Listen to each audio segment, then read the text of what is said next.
Pozdrav svima. Kakvu danas imam poslasticu za vas? Evo je, direkt iz Singapura.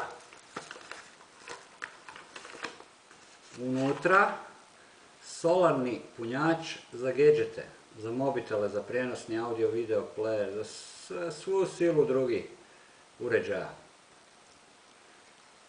Ono što je dobro kod ove stvari, vidite zelena lampica, znači svijetli. Hvata je, nismo vani, ali svejedno svijetli, svejedno se puni. Uz ovaj solarni punjač dolazi punjač samog solarnog punjača, strujni. No ovo vam uopće ne treba. Zašto? Zato što dobivate USB punilo, USB kabel kojim ćete spojiti solarni punjač na računalo i time njega napuniti. Dakle, on akumulira struju unutra i prazni se nakon što spojite neki od uređaja koje trebate napajati. Sva sila dodataka s njim dolazi. Nastavaka za svakojake mobitele, fotiće, svega. Šta ćemo sad? Sad ću vam to pokazati kako to radi. Ne znam gdje sam stavio, tu je negdje. Aha, evo.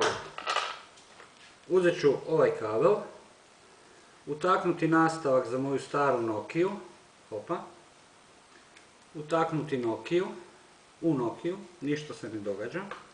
Međutim, kad spojim solarni, hop, sad ćete vidjeti, ako se išto desi, trebalo se desiti, evo ga, hopa, šta mu je? Ajmo, neće.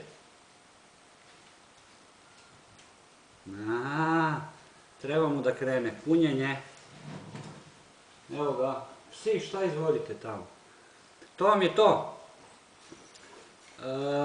Nešto detalja ću vam napisati još u tekstu ispod.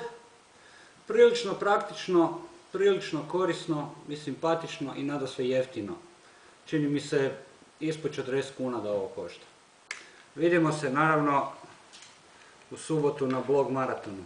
Pozdrav!